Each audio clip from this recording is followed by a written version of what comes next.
And welcome into Twins Takes, our first live episode as Troy, Twins insider, Falvey's Mattress, and myself are here today as Royce Lewis has been optioned, Ryan Jeffers injured, and the Twins win the series over Houston.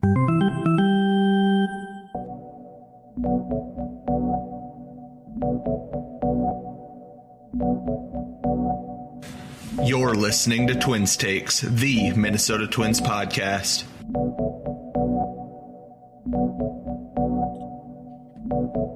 Play ball!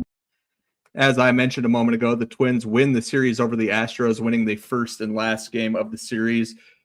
Josh Bell had a good series. Royce Lewis no longer on the roster. Ryan Jeffers no longer on the roster. Justin Topa no longer in the organization. We have a full crew today. Troy, Falvey's Mattress, Insider, how are you guys doing? I'm doing great. Twins had a great series today. I had a great time, graduating college, seeing my cousin graduate law school. Great couple of weeks for me. But I was tuned in on the Twins. They've had a couple of pretty solid series, I would say. But the Houston series, especially, they looked pretty solid this week. Hopefully, they can continue that momentum against Boston. Yeah, and congrats, Troy. That's a great accomplishment. Congrats to your cousin as well. I've been out for a little bit as well. Mr. and Mrs. Mattress have been looking for some houses. So I've been busy with personal stuff in my life. Great series. It would have been fun if Carlos Correa was around so we could beat him 2-1, but we'll take it and look forward to Boston. Yeah, welcome. It's good to have everybody back. It's good to be live, and it's been a fun couple weeks of baseball. Let's keep it going. How you doing, Central? I'm doing good. I'm doing a lot better that they finished the homestand 5-4. That's kind of what we set the minimum mark at for that, but there is plenty of news, so we'll get into that now. Breaking news. Well, I got some bad news for you. Extra. Good news, everyone. It's time for the news. As I'm sure everybody knows by this point, Ryan Jeffers suffered a left hamate fracture on Tuesday night, broke the bat swinging. It was a weird play. He stood up there for a few more pitches and then came out mid at bat, which was very worrisome. At first they said it was a sprain, but later revealed a left hamate fracture. Victor Caratini figures to get most of the starts behind the plate. Alex Jackson was brought onto the 40-man roster, has not played in either game yet. Victor Caratini did pick up some slack today. He's off to a slow start, but did hit a homer. But just awful news for the Twins and Ryan Jeffers as he heads into a walk year. Yeah, just really unfortunate on the whole Twins part. Jeffers was really breaking out this year. He was even being seen as a potential trade chip, with the Twins. Him in the contract year, the Twins maybe not going to be close to 500 at the deadline. So he was being thrown around early in trade deadline discussions. Unfortunately, with this injury, it's just really bad timing for the Twins hitting wise and potential teams that maybe want to ask him for him to get trade for him as a potential trade piece.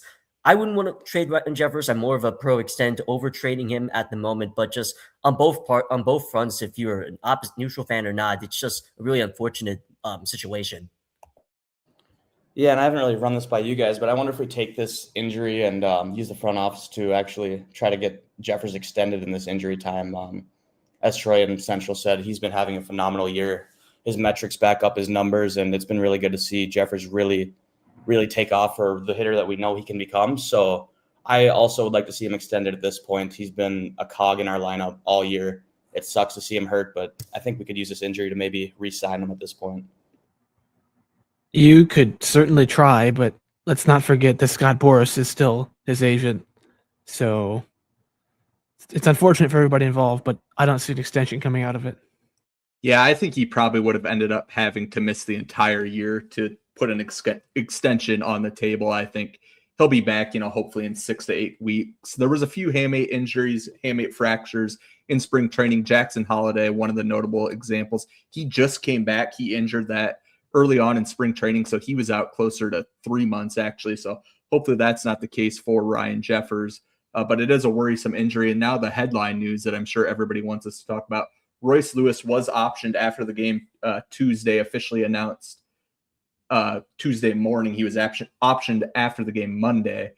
So just everyone's thoughts. I know we were all kind of pushing for this, and then it finally happened. Yeah, it just felt inevitable at a certain point. with him struggling, especially at the plate. There's a stat that showed up where had struck out 25 times in his last 76 plate appearances, and he just looked completely lost at the plate. And we talked about this at least the last time I was on, about where Royce is as a player in his career, and it's just that who he is.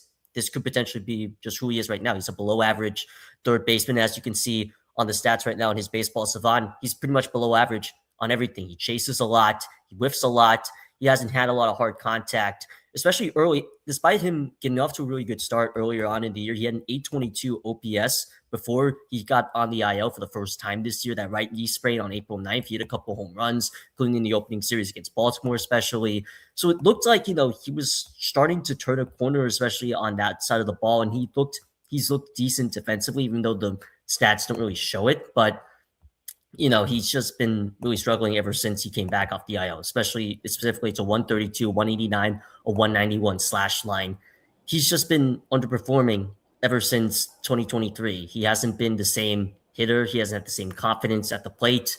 And he's said some pretty questionable things as well. It's just a mix of things that you don't necessarily want to see out of a guy that you thought was once your franchise player, at least one of your franchise player, maybe even the franchise, at least according to a lot of other opposing fans. But, his downfall is just really sad to see in my eyes. It's tough. Nobody wants to see it, but this had to happen, unfortunately. A lot of people are just really sad about it in general. But again, it just has to happen. It's a baseball move. It doesn't matter who it is.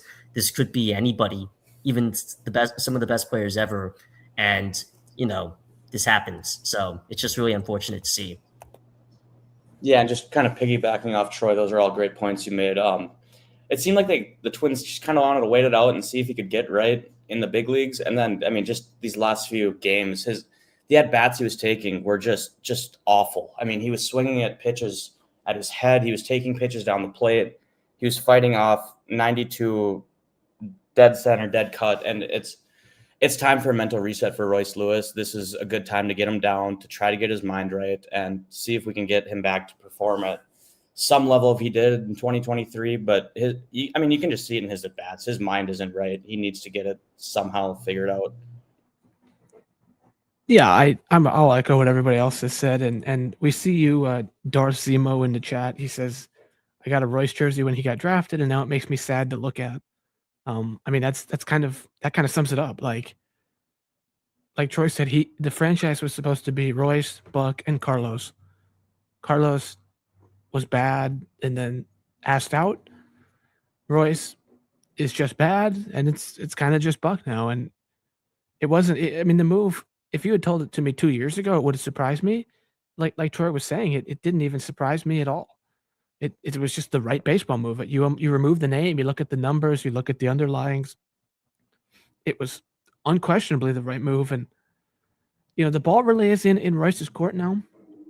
We'll get into it later, but if he doesn't shape up pretty soon, there's guys who might be better than him, might have a better pedigree at this point. And I'm curious to see how he'll respond, if he handles AAA well, if he ends up going down to lower than AAA like Miguel Sano once did. I don't know, but it's definitely a painful, unexpected twist. If you told me a couple years ago, but it's been trending this way for a while. Yeah, the guy who took Royce's spot on the roster, at least right now, is Orlando Arcia. He played 39 games for the Saints, had an OPS of 932, absolutely crushed left-handed pitching. We saw him get a hit late on Tuesday night. He came in to pinch hit. He hasn't started a game yet. It seems like the plan at third is going to be Tristan Gray versus right-handers and then Orlando Arcia versus lefties. I know everyone was hoping for Kalen Culpepper. They talked out of spring training that they want to slow play him a little bit. They want to get him up here because he deserves it, not because, an injury or an underperformance opened a roster spot. And while he has been good at St. Paul, he hasn't exactly been bashing down the door. But Orlando Arcia is who takes the spot. The Twins made room on the 40-man roster for Orlando Arcia by DFAing struggling reliever Justin Topa, who was acquired a few years ago in the Jorge Polanco trade. Topa was good when the Twins traded for him, but he just never really got it going in a Twins uniform. Yeah, we actually kind of talked about this before the show. We kind of had him slotted in at the start of the year just as a leverage guy, just given he's had major league opportunities and a lot of our bullpen hasn't, and he's been so dang disappointing. It was DFA time for him, at least in my book. I don't know if you guys think differently at all, but it was definitely time to let him go. Well, I think everybody knows I was always kind of high on him. I liked the ground ball mix. I liked the sinker. I liked the sweeper. But all the way back to spring training this year, he just looked bad, and he had a bad spring. He had a bad April. He had a bad May. He's never gonna get whiffs, but he started walking people. He started giving up home runs. He gave up that home run in that extra innings game that threw away a really close, low scoring game. Like I said, he was bad and just never got better. And you see it on the screen right now. That ground ball rate is there, but go back to his 2025 if you could, and you'll notice that, the other stuff is like the quality of contact is kind of weak, the walk prevention. But if you compare that to now, it was time to go. He's old. He was struggling. 2023 was always what you wanted. That's kind of was his peak, but he was never able to replicate that. And it's too bad, but it was definitely the right move, and it was the right time to do it. Yeah, it's just the nature of these relievers being volatile, just objectively. And we talked about it even before the season, and we've just talked about it all year with this pen. And it's just about who performs well and who's going to stick. And Justin Topa was a guy you thought was going to stick, and he just hasn't. So it's unfortunate, at least in terms of the Polanco trade. Now, if you're looking back at it, because he was a part of that trade, and it's now. Has any team won that trade? I don't really think so, unless Gabby Gonzalez becomes something, and if Darren Bowen can miraculously revive himself. But this is just unfortunate on his part. You just thought that he was going to be the most consistent guy. He wasn't. So it's just what it was. Just objectively the right move to do. Yeah, taking his place in the bullpen out of the gates is Travis Adams. We saw him pitch yesterday. He was pretty effective. I don't have a lot of hopes for him. I know some of you guys are a little bit higher on him. The Twins did opt to go with Travis Adams over a Matt Bowman or a John Schnutt. What's his name? John Schnutt. Whatever his name is. I can't think of it right now. Brebbia. Yeah, Brebbia. You're right. I don't know. I brain fart right there. But Brebbia, yeah. So they granted the release to Matt Bowman. That was announced today. I haven't seen anything on Brebbia, but I'm going to assume he's also going to opt to elect free agency. The deadline for both of them was today. Neither was obviously called up. We talked about Jackson taking Jeffers' spot on the roster as the backup catcher now. He was acquired for Peyton Eels in the offseason. I don't think any of us are real high on Alex Jackson. He's just a run-of-the-mill backup catcher. Yeah, I'm not necessarily high on him, but somebody did do an interesting tweet. I forgot who it did, but after the Twins acquired Alex Jackson, they basically did a breakdown of his swing, and that he made a couple of interesting swing adjustments during his time in Baltimore. And he actually wasn't a bad hitter in Baltimore per se. He got a lot of playing time with Rutschman being hurt. And, at least for his career, he had above average numbers. I'm not expecting to hit that way, but I think he's a little bit more interesting than, some other people are saying.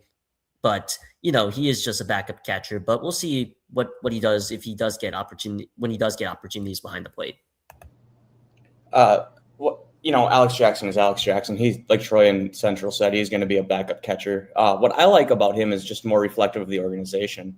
It's really nice that we have organizational catcher depth at this point, where we can call a guy up from AAA who can be an adequate MLB backup catcher. We've really struggled with that in the past few years, so it's really good that we can just get him up and have him as a solid-ish MLB backup catcher. Yeah, some depth that the Twins don't have immediately is Emmanuel Rodriguez. I think he probably would be on the roster right now with Matt Wallner being optioned, but it was announced that he needs surgery to repair a UCL in his thumb. The timetable not officially announced, but this is an injury that could threaten his entire season. I think this basically pretty much ends the season. We talked about it a little bit before we got on. This is basically a 2 to 4 month injury. So at best, he might be back in September, and we might see him at the big league level. But at this point, this is a pretty serious injury. And then I think a lot of people, all of us, expected. And it's just really unfortunate because he was having a really good season. He was probably going to, again, like we mentioned, was going to play himself onto the big league roster with Wallner struggling. And then he slides into first base, which is just stupid. And it's one of the most stupider baseball moves you can do.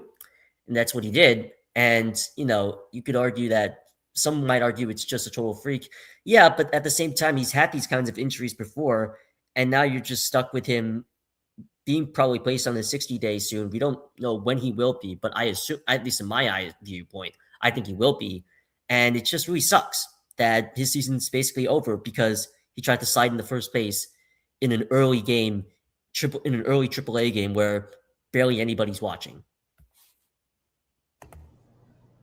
Yeah, and we've got his Savant pulled up for the minor leaguers, and I mean, you see that profile, you want that to translate to the big leagues, and it's just going to be another year wasted where we're not going to see it on a stupid injury by him. He should never be sliding, like Troy said. But what I'm so frustrated about is we know that Emmanuel Rodriguez has these freak injuries. He's got these thumb issues. Why are we wasting his bullets when he's tearing the cover off the ball at AAA, and now we're not going to see him for yet another year? There's been so much prospect fatigue with the guy already. It just, when he's performing like he was and Wallner was struggling like he was, why did we not make that flip earlier? And I know the four of us have talked about that just in our chats and whatnot, but that's been a common thing that we've grumbled with. And we see it happen here now that he's out for probably the season. Yeah, I think you raise a fair point about wasting bullets. Emmanuel Rodriguez, despite not having debuted, has already used 2 option years. If he has to go down to AAA again next year, which, let's face it, most rookies don't last the entire year in the big leagues, he's going to be out of options going into 2028. So that's going to put them in a tough spot. He's going to have to come up and play well immediately. That is a problem. There is some kind of obscure rule that I won't pretend to understand. With enough injuries, I think you can get that 4th option year, which he's been injured so much that I won't pretend to understand it, but I think he might be able to get an extra option year, but yeah, we'll see if that does apply to him or not. That's something to keep an eye on going forward. Another small note, Tristan Gray and his wife are expecting a child within the next few days, so he'll be placed on the paternity list perhaps as soon as Thursday or Friday. So there's a decent chance he could miss the Boston series. It remains to be seen who the hell they decide to call up. They're out of infielders on the 40-man roster. I think it's probably unlikely that they call up a prospect like Kalen Culpepper just for a few days. There are some options on the 40-man. In the outfield, Hendry Mendez is an option. Gabriel Gonzalez is another one. I personally think it'll be Gonzalez just because they're fine, playing him a few games and sending him back down. Hendry Mendez hasn't played too many games at AAA, but we'll keep an eye on that. We'll have a short when that news is announced on our Twitter at Twins Takes Pods or here on YouTube where you're currently listening to this. Now we'll transition to an area that has been much better as of late. The bullpen actually pitching better. A big reason for that, Yoendrys Gomez, who the Twins acquired just a few weeks ago from the Tampa Bay Rays. He had a 5 strikeout, 0 walk outing over 2 innings this afternoon, holding a 3-run lead. And I think there's an argument to be made that between him and Andrew Morris, they're the 2 best relievers in the bullpen, and it's not particularly close. Yeah, it's not also really saying a lot when these 2 guys who realistically are probably the 6th and 7th best relievers in other good bullpens. But at least for the most part, Yoendrys Gomez, when he's pitched for the Twins, he's pitched a lot in high leverage, and I think he's pitched pretty well. He's gotten a lot of strikeouts specifically, something that this bullpen hasn't gotten. In fact, in the 7 games he's pitched as a Twin, he hasn't allowed a run. It's only in 5 in the 3rd inning, so take that with a grain of salt. But he's been pitching really solid. He's been relied on a lot by Derek Shelton. I believe his first relief outing as a Twin was in the 8th inning in a high leverage situation. So Yoendrys Gomez has been used really well. Andrew Morris came in. He got his first career save today, only his 2nd professional save in his career. So congratulations to him. And again, they really stood out because they have the velocity out of the pen. I know Luis Garcia has it as well, but he hasn't necessarily pitched very well. But the Twins at least have found, I think, 2 gems, at least in Gomez and Morris right away, just early on. And especially with Gomez, his stuff today especially looked really good. This is against an Astros lineup that, their back half of the lineup isn't really good. They're battling injuries right now, but his fastball looked really lively, objectively. And I think that's a really good sign to see, especially from a bullpen that has struggled to get strikeouts all year. Yeah, I mean, Yoendrys Gomez looked phenomenal. He has looked phenomenal. I will leave this one for Insider. I know he had a gripe about it earlier, but I didn't like seeing him come out for the second inning in the 8th inning there. He came in the 7th. He struck out the side. He blew the doors off the Astros lineup. I like to see him just pitch the 7th there, but I'll let Insider touch on that if he wants. Relating to Andrew Morris, I've been pounding the table for him to get leverage basically since he came up. I mean, we knew his fastball would play up, and we saw that today. I mean, he was sitting 95 to 97, which was great to see. His stuff played up in 1 inning roll, and he got his first MLB save. So congratulations to Andrew Morris. Yes, 100%. Congrats to Andrew that he's now the 9th Twin with a save. Taylor Rogers became the 8th on Friday. A reminder, the MLB record is 15, and that was the Diamondbacks last year. I don't think Anthony Bonda has a save yet, so that will almost certainly be number 10. They're coming for that 15. They're absolutely coming for that record. And yes, to go back to the Gomez thing, I actually think the bullpen's starting to emerge. There's several quality guys now. There's about 5 guys I trust to some extent. But so we had basically everybody available today. Using Gomez for a second inning is just kind of odd with an off day coming up. You can empty out the bullpen. I'll continue to have some minor gripes with the way that Shelton manages this pen. And I want to talk about this comment on the screen. It says, Andrew Chafin and Matt Bowman would have helped us win more games. Chafin, I don't know about Chafin. He was throwing like 83. But the Bowman thing's interesting because I've seen it a lot. I don't think he's like any good. But I also don't think that Luis Garcia is any good. So I think we could have made that move. I actually like Travis Adams, as you guys know. But the Bowman thing will be interesting to watch because he'll probably pitch for somebody and get DFA'd again. But if he actually pitches and pitches well, it's going to be a bad look. Matt Bowman, in his career, I wanted to particularly point out his major league career. He hasn't been a consistent part of any bullpen since his early days with the St. Louis Cardinals, where he threw 59 games and 75 games in his rookie and in his second year. And then he was DFA'd after his third year since he pitched him for 27 games. And then he hasn't pitched more than 25 for a single team since then. He didn't pitch between 2019 and 2023 because of injuries. And last year with Baltimore, he pitched in 20 games and had a 6.2 ERA. Again, so it's not a guarantee he would have even been good in the first place because he has a career 4.38 ERA, doesn't particularly have high velocity. So I'm not particularly, I wouldn't think that he would lead the Twins to win more games because is he really going to pitch in those high leverage spots? So I don't think that he would have been particularly that useful, but it's still an interesting point to bring up. Yeah, some guys who certainly will help the Twins win more games. Started all 3 games this series. Kendry Rojas, Monday in his first big league start, he went 4 innings, struck out 3, walked only 1, got 10 whiffs. The fastball sat at 96 miles per hour. Zebby Matthews followed that up Tuesday with a 6-inning performance, struck out 6, walked none, allowed 2 earned runs on the first 2 hitters of the game. Isaac Paredes hit a 2-run shot. Best stuff plus from any start this year for a Twins pitcher with 105. And then Joe Ryan followed it up this afternoon with a 6-inning performance, allowed 4 hits, 1 run, struck out 9, walked 0. So just 3 brilliant starts from the Twins. I'm sure the one that you guys want to talk about the most is probably Kendry Rojas. I know a few of you are really high on him from the Louis Varland trade. So what were your takeaways from Rojas, who I think we're all kind of questioning on whether he can be a starter or not? On Monday, he showed that the stuff is at least there for it to be possible.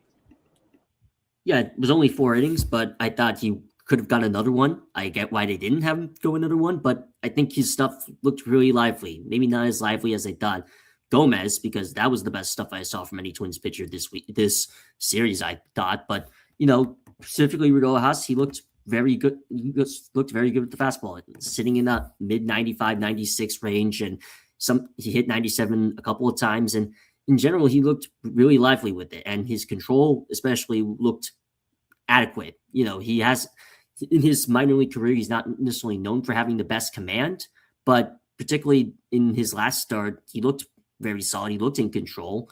In his first few outings at the big leagues, he was a little bit wild with the fastball, particularly in the previous outing he had in relief in 2 innings against the Marlins. But in this one, I thought the control looked better. It's just 1 start, but if he continues to pitch like that and the command isn't particularly an issue, I think you could potentially see him stretch out like they have done a good job with Prilip. And if he gets stretched out, if he's going to be stretched out like this, and he's able to pitch 5 to 6 innings per outing, I think that's a really big boost to this Twins staff. Yeah, I had kind of just seen Kendry Rojas slotted in as a late inning guy, just with his command and control. It hasn't always been there. I know that we had just pulled up his baseball savant, and I mean, obviously it's a terribly small sample size at this point in the season with how much he's pitched, but I mean, you're seeing the makings of a big league starter, and a dang good one at that. And I really like just watching him pitch. It seems like he hides the ball so well. And I guess I'm not standing the batter's box, so I don't know, but just watching him pitch, he has the makings of a solid big league starter. So I'm glad I was personally wrong that I kind of had just slotted him into the bullpen in my mind. I'm kind of glad they did that, him for Simeon Woods Richardson flip, because his stuff is a lot better than Sims, and he has a lot higher ceiling, in my opinion. Yeah, we'll see what they do going forward. They showed Sim moving around in the bullpen on Wednesday afternoon, so it seems like at least for right now, Kendry Rojas will remain in the rotation. Sim is going to continue to work out of the bullpen. It is worth mentioning that Taj Bradley is expected back this weekend against Boston, so they could either go with the 6-man rotation for a little bit, or they could send Zebby Matthews back down. We'll see what they do this weekend. I don't think Matthews deserves to go back down, though, so I kind of assume Rojas will either go back to AAA or move back into the bullpen, but we'll have that for you on next episode. Some other news and notes for this series. Josh Bell had a really good series, 6 for 13, a really strong game on Monday night, hit 2 home runs. It was all the runs the Twins scored, I believe. So it's good to see his bat heating up. Victor Caratini, another option that's been at first base, likely not going to see him there anymore with the injury to Ryan Jeffers. They just don't have another catcher on the roster other than Alex Jackson. So I expect Caratini to not play first base anymore. Byron Buxton did return to the lineup on Tuesday. We saw him DH both yesterday and today. No games in center field. Outman, May in center, both yesterday and this afternoon. And then James Outman has started 7 straight games. We saw Wallner go down. We wondered who would benefit with the playing time there. It's been James Outman thus far. And sorry, I'm kind of putting you guys on the spot here. I've got a quick question. First, I would like to congratulate Mr. and Mrs. Gray. I hope you guys have a great I hope the pregnancy goes well. I hope the baby delivering goes well and everything comes out well and healthy. A little question I've got you guys. What do you think about maybe giving Aaron Sabato a chance and letting him play first base with Carrot, sticking as a primary catcher now that Jeffers is out hurt? I mean, Sabato's been killing the ball at AAA. He was a first-round pick. Maybe there's something there. So you guys got an idea on that? I don't see how it could hurt. He just smack a ball off the monster. It would be for a couple games. It would be an interesting. I don't think it would go well, but it would be an interesting period of evaluation. And if he happens to hit some balls really hard, you could keep him around. Yeah, I think they could do it. I just think that it's probably unlikely because you're not going to bother adding him to the 40-man for 3 games and then setting him back down and then keeping him here long-term just doesn't make a lot of sense with Josh Bell, who's also a first baser DHO'd only. We did see Cody Clemens move around the diamond a little bit the last few days, but up until, these last few games, he's only played first base. So I just don't get the sense that Sabato's in the plans. I don't get the sense that that's what they'll do with it. I think it'll be somebody that's already on the 40-man, but it is interesting. Yeah, it's an interesting point to bring up because I think Sabato has kind of flown under the radar on a lot of Twins fans just watching those who watch at AAA. And, Sabato has an over 1,000 OPS and he's hit the ball really hard, like we mentioned. But like our friend Free here, as we put up on the screen, he does whiff, chase, and K too much, but that's a lot of first basemen. And if you get a couple home runs out of it, that's really all you can ask for, I think, at least in my eyes. But when we come back from this break, we have a break coming up here on this stream. We'll go over our series takeaways and also answer your questions on Ask Twins Takes. We'll be right back.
And welcome back into Twins Takes. As Troy mentioned before the break, it's now time for our stat of the week. This one relays off the bullpen that we just praised a moment ago. Over the last week, the Twins bullpen has an ERA of 2.42, a FIP of 3.27, but the strikeouts still aren't there, although they will be up a tick after today's performance. Just a strikeout per 9 of 6.52. So despite the stats looking better, the strikeout's still not there. I don't think that's too surprising to any of us. And now we're going to dive into our series takeaways. And like we've already talked about, I'm kind of starting to like this bullpen, kind of starting to like just how this pitching staff looks overall. I mean, we've already harped on the starting pitching. It's the strongest part of this team. It's looked really good. And especially with just the bullpen starting to emerge, and especially today with Yandri's pitching really well in his 2 innings of work. Maybe he shouldn't have thrown 2 innings, but regardless, with Morris potentially being used in more high leverage spots, I think a guy like Bonda is starting to get adjusted in Minnesota. We'll see if that's a jinx or not. But, after a slow start from him, I think he's starting to become a more reliable left-hander. Rogers is getting used to his role. Really, just all these times, this kind of mid-part pen put together is starting to, become acclimate in the big league level, and I think there's a couple of adjustments that could be still needs to be made, but I think I'm starting to like this pen, and that's said with a lot of caution because they could easily blow up in their next game. But overall, I think the bullpen last week, like we've mentioned, looks really good. I want to echo that. My takeaway was that the bullpen is one more breakthrough for being actually pretty solid. I think we'll have to temper our expectations. Not going to have the 2025 Padres bullpen anytime soon, but a decent bullpen will not blow games where you're leading usually. And I think we're about one more breakthrough away. And to me, that could be Adams. I really like, he has some really good peripheral stuff. He gets swing and miss, he gets strikeouts. It could certainly be Raya. We all know I'm high on Raya. Could actually be Simeon. We'll see how his bullpen transition goes, but it could be Rojas when starters come back healthy and they just put Rojas or Zebi in the pen full time. But one more good reliever, and I actually really like this group. Yeah, and I remember your hot take before we started. I think it was our first ever pod. Was that a certain minor league pitcher would have the most saves for us? He's not up yet, but you do wonder if he gets a chance soon. I'm going to kick it to the offensive side of the ball for my takeaway. With Ryan Jeffers being out, he's been our best hitter, one of our best hitters. Buxton's been hurt. Now he looks like his timing's a little off. So, our offense needs guys to step up. Our lineup needs guys to help out. And, hey, this series, especially today with Caratini, but Derek Falvey's free agent acquisitions look pretty good.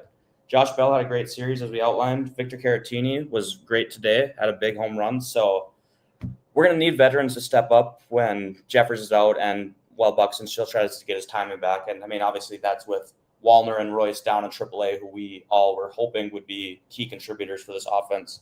So it was really good to see our veteran free agent acquisitions step up this series, and hopefully they can keep doing that.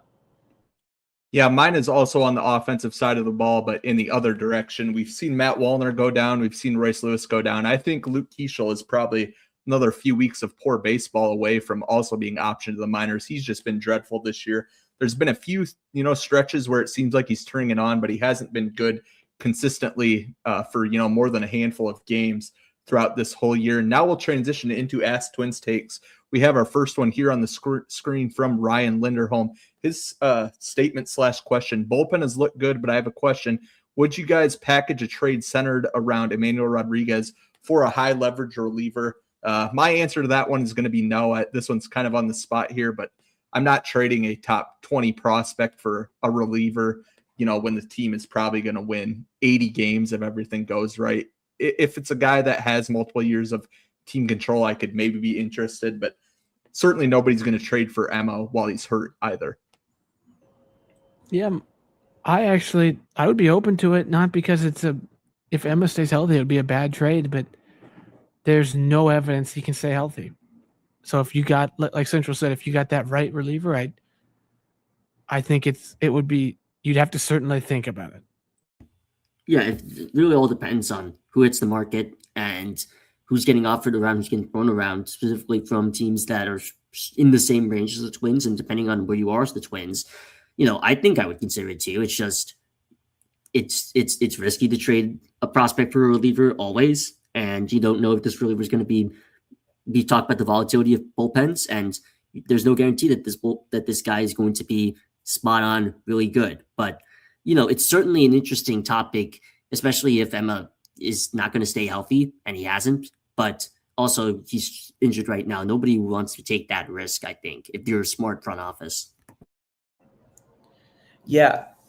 Thank you, Ryan, for the question. That's a great question. I would just like to point out, it's nice that we're at May 20th. I think we all thought we'd be talking about what pieces we're going to sell this year. So it's nice that we can at least have a discussion about potentially buying. I mean, we're keeping close enough to 500 where we're not just instant sellers in our minds. Regarding that trade, I'm going to stay away from that. I know we're really frustrated with Emmanuel Rodriguez's ability to stay healthy. It's been detrimental to the Twins fans' mental health for 3 years now, so that's been really frustrating. But I'm not going to move him at this point just with how bad Matt Wallner's looked. We need that organizational depth. I know there's the running joke that we have too many left-handed hitting corner outfielders, but Matt Wallner looks like he might not play Major League Baseball for the Twins again at this point. So I'm going to hold on to Emmanuel Rodriguez for now and not trade him for a reliever. You should keep in mind, I understand that point, but we would also still have Walker Jenkins, and Mendez is maybe broken out. So that's why I said I think I agree with that. But with all the injuries, you certainly have to think about it. Yeah, I mean, if Jeremy Zoll trades a top 20 prospect for a reliever, he'll be signing his firing papers, a few months or a few years later. So I just think it's something that certainly won't happen. But thanks for the question, Ryan. Here's our next one from Darth Zemo. Who would you guys recommend buying a jersey for? I already have a Buxton one. Buxton's certainly at the top of the list. So my answer for this one, I think, is going to be Taj Bradley. You want somebody that's young, that's hopefully going to be around for a few years. That eliminates Joe Ryan from the list. If you just wanted the best player, I think it's probably Joe Ryan if you already have a Buxton one, but I'll go with Taj Bradley here. My answer was going to be Taj Bradley or Mick Abel, so I'm going to change it up a little bit. I do not know if they do it, but it would be pretty cool to go down to CHS Field in St. Paul and get a St. Paul Saints Walker Jenkins jersey. We wanted to just talk about a guy who would hopefully be around for a few years. Obviously, he's still in AAA, so he's no sure thing, but it'd be pretty cool to have a AAA Walker Jenkins jersey if they do sell it. Well, mine kind of mixes with that. I was going to say get a funny one. So I was thinking like Justin Topa or Luis Garcia, just because, those players will always be funny, but you could also blend my idea with Will's idea. You could get, if they have it, you could get like a Matt Wallner Saints jersey or a Lewis Saints jersey. That would be kind of funny. Yeah, those are ideas. But if you were to ask me what Twins jersey I would get 3 years ago, I would have obviously said Lewis. Now I would honestly say Mick Abel. It's in the same vein as Central with his Taj Bradley justification. I think Abel's going to be here for a while, and it's kind of tough where he's going to land when all the guys that have been called up have been really good so far. But Mick Abel, I would definitely buy his jersey at some point. Yeah, and then the final question for this week's hashtag Ask Twins Takes. This comes from Andrew on Twitter. He says, what is Connor Prelip's ceiling? I'll start with myself. A guy in the AL Central that I think you're looking at for a ceiling similar to Connor Prelip is Cole Reagans of the Royals. They're both left-handed. They both throw mid-90s. They both somewhat have control questions.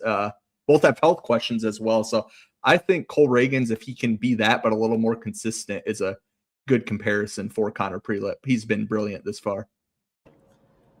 Listen, I look at Connor Prelip, and you just go back to his draft year in 2022. He missed the entire 2022 collegiate season with just a UCL injury. So he was rehabbing that, and a lot of scouts before that injury had him an early-ish first-round pick. So, I mean, you look at his draft category, and you look at just his stuff, and I see a front of the rotation arm if he can stay healthy and he can pitch into the 6th, 7th, 8th inning.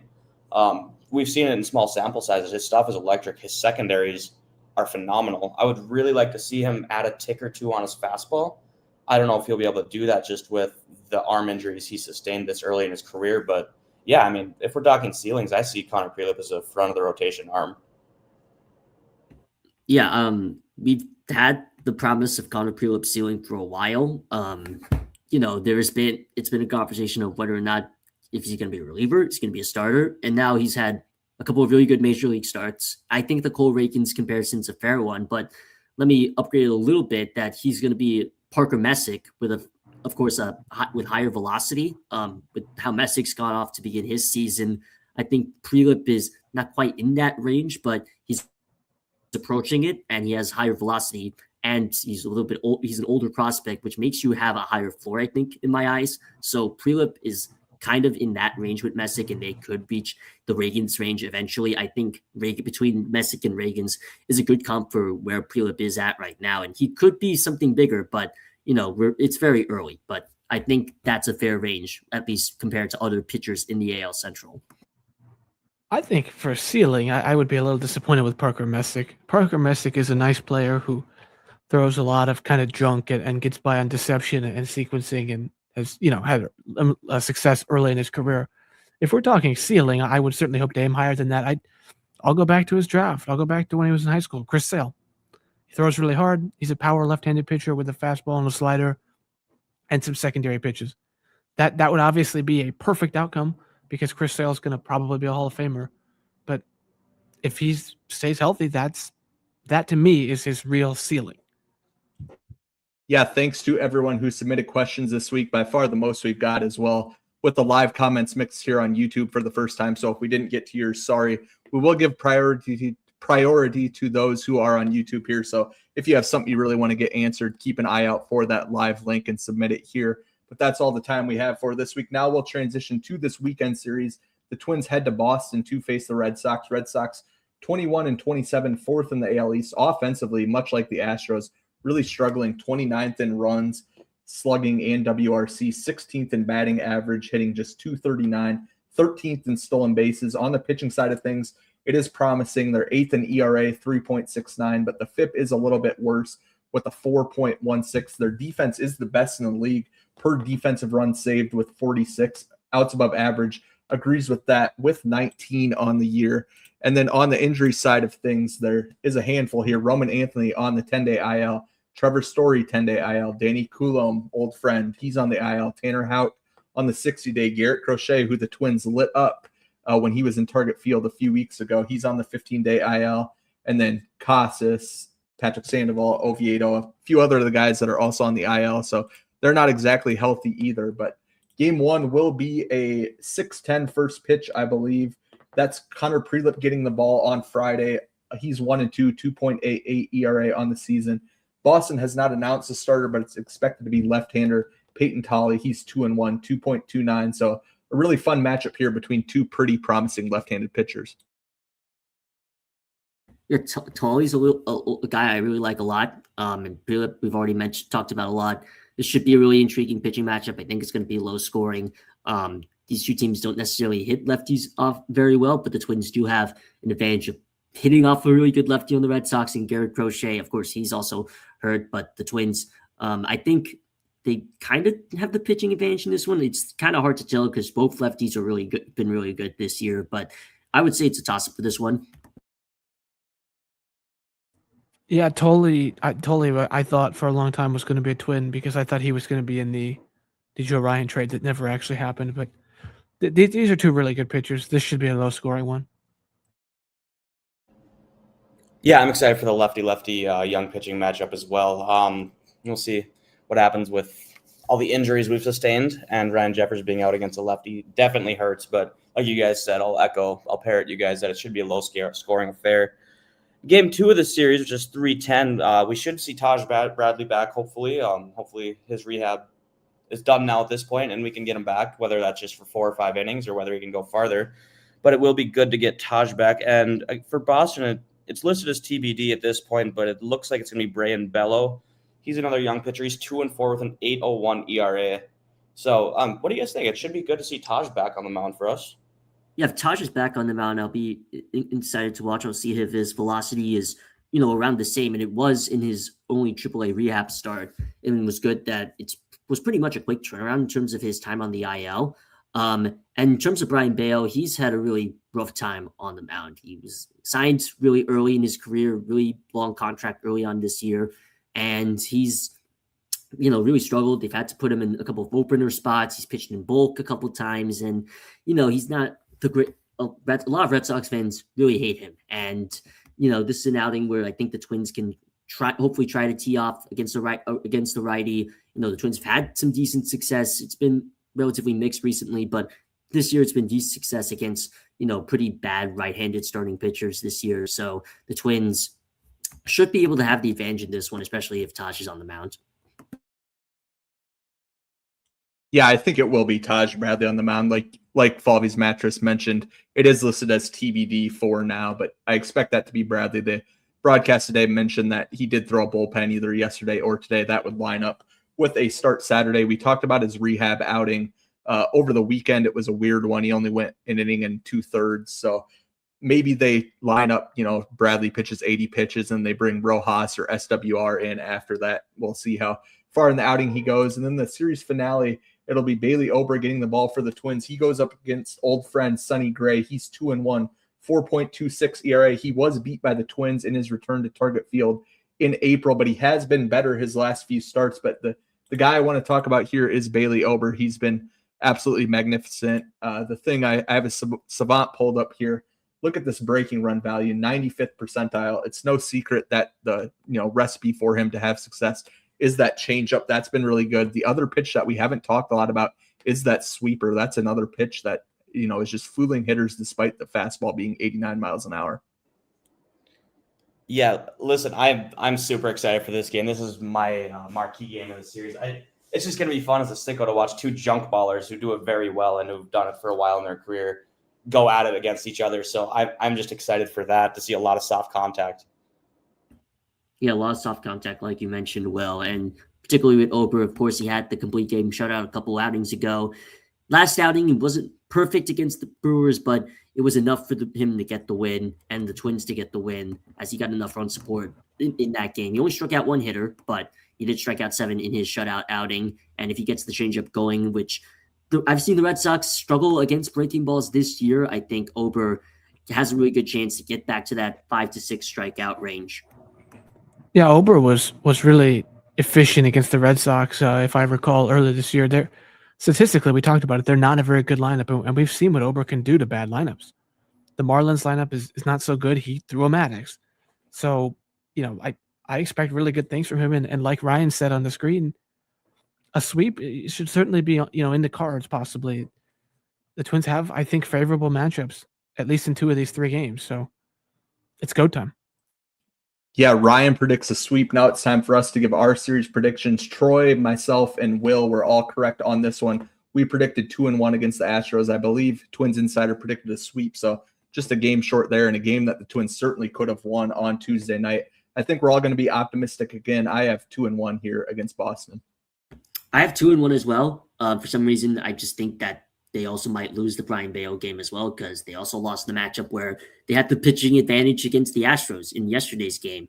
But I think 2-1 is a safe prediction. I think 3-0 is also definitely on the cards, like Brian mentioned, and like somebody else is going to mention.